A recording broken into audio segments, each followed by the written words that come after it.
உனக்கு நன்மை எடுத்து ஓதுபவன் இதை பார், சிவனை தவிர வேறு யாராலும் வெல்ல முடியாது என்ற வரத்தை பெற்றவன் நான். அதை அறிந்தாயா நீ?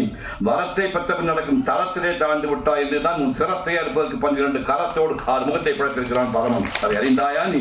6 முகம் என்ன, 1000 முகம் படைத்தவன் என்ன? இந்த சூரனை வெல்ல உலகில் எவனும் பிறக்கவும் இல்லை, நீ பிறக்க போவதும் இல்லை. உன்னால் என்ன செய்ய முடியும்? என்ன செய்ய முடியுமா? உனக்காகவே தாண்டி வந்தேன் கடலை, வாங்குவேன் உன் உடலை, அணிவேல் மாயாய் குடலை, ஐயன் கட்டளை இடலை, அதனால் உன்னை தொடலை. நாங்க ஷூட்டிங் பார்த்தோன்னு அப்படியே ஊர் ஓடி போய் நான் தோணும், தெரியாதவங்க போய் நடிக்க. அப்போ இப்படி மூஞ்சி வச்சுலாம் ஏமாற்ற முடியாதுன்னு நாடகம் பண்ண முடிவு பண்ணு. 1967 MS பெருமாள் அம்மன் தாய் நாடகத்தை மயிலாப்பூர் ஃபைனான்ஸில் அரங்கேற்றம் பண்ணேன். சொந்த நாடகம் போடலாம் அந்த காலத்தில் ஈஸி கிடையாது. மெட்ராஸில் வந்து நிறைய சவாக்களுக்கு சான்ஸே கொடுக்க மாட்டாங்க. தமிழ்நாடு பூரா போய் ஒரு 50 நாடகம் போடக்குள்ள 2.5 வருஷம் ஆகி போச்சு. அப்போ மேஜர் சுந்தரராஜன் 1965 வந்து என் கூட வந்து மோட்டா சுந்தரமில்லையே எனக்கு அப்பா வேஷம் போட்டார். பான் ஃபாதர் கேட், சில பேர் பிறவியே அப்பா இருப்பாங்க. சிவாஜிக்கு அப்பாவா, எம்ஜிஆருக்கு அப்பா, சிவகுமாருக்கு அப்பா நடிப்பார்.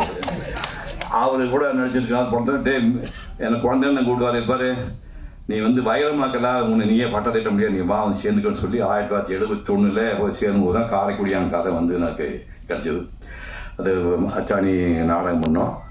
நம்ப மாட்டேங்க, 120 சபா இருக்கு மயிலாப்பூர்ல. ராஜகோபால் MRK வந்து அப்ரூவ் பண்ணி ஒரு நாடகம் அரங்கேற்றம் பண்ணால் நம்ப மாட்டேங்க, நைட்டுக்குள்ள 120 சபா ஃபுல்லாகி போகும். 3 மாதம் 100 நாடகம் போட்டிருக்கோம். அப்படி 50 100 போட்டு, அச்சாணி 100 நாடகம் போட்டு, அதுக்கப்புறம் அடுத்த ஒரு 6 மாதத்துக்குள்ள இன்னொரு 80 நாடகம் போட்டோம். இடையிலே இப்படி சொந்த நாடகம் எழுதி கொடுத்து சொந்த நாடகத்தையும் 80 நாடகம் போயிடுச்சு. அது கூட AC திலோசன் படமாக எடுத்தார். இப்படி ஆரம்பிச்சவர் அப்போ திரும்ப படம் எடுக்கலான்னு வராரு. அந்த அச்சாணி அதுக்குள்ளேயே வந்து பிரேமேஸ்வரி ஹீரோ போட்டு மலையாளத்தில் எடுத்துறாங்க. அந்த படம் ஹிட் ஆயிடுச்சு. இப்போ தமிழில் படம் பண்ணா வராரு.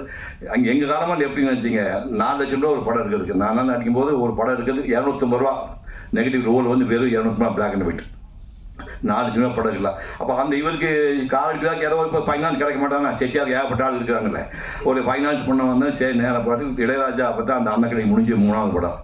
இளையராஜா வந்து ஒரு காலகட்டத்தில் இளையராஜா இசையில் அப்படின்னு போட்டுனா டைரக்டர் யாரு, ஹீரோ யாரு, இப்போ டைட்டில் கவலையே பட மாட்டேன், படம் பறந்துட்டு போகும். அப்படி காலகட்டத்தில் இருக்கும்போது இவர் 3ஆம் படத்தில் இவர் புக் பண்ணார்.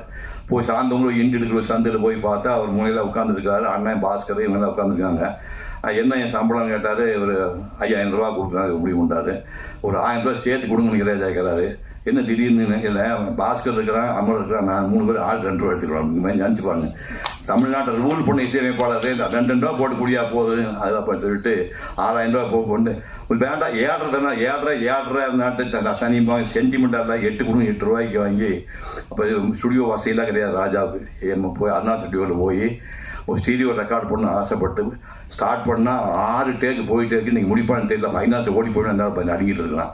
அதுக்கப்புறம் இங்கே வந்து பிரசாத் ஸ்டுடியோ வந்து ராமநாதன் ரெக்கார்டிஸ்ட் அப்படி சொல்லி 1 hour பர்மிஷன் வாங்கி அந்த மாதாவன் கோவிலில் பாட்டெல்லாம் பாட வச்சு பண்ண மனுஷன்.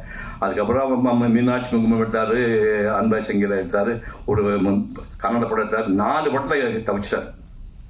கடைசியில் 2 படம் உன்னிடம் மயங்கிறேன் ஒன்று, நல்லது நடந்தே 2 படத்தை குப்புறம் ஒன்றும் எழுந்துக்கவே முடியல. அதுக்கப்புறம் தான் பேனா பிடிச்சி எழுதிட்டே இருக்கிறாரு. அதாவதுங்க இந்த கதாசிரியருங்கிறது தயாரிப்பாளர் நிலைமை சினிமாவில் பார்த்தீங்கன்னா அது வங்காள விரிகுடா மாதிரி. வங்காள விரிகுடா நீந்தி மூழ்க முடியுமே தவிர மீந்தி முடிச்சவன் யாரும் இல்லை. ஒரே உதாரணம் சொல்கிறேன்.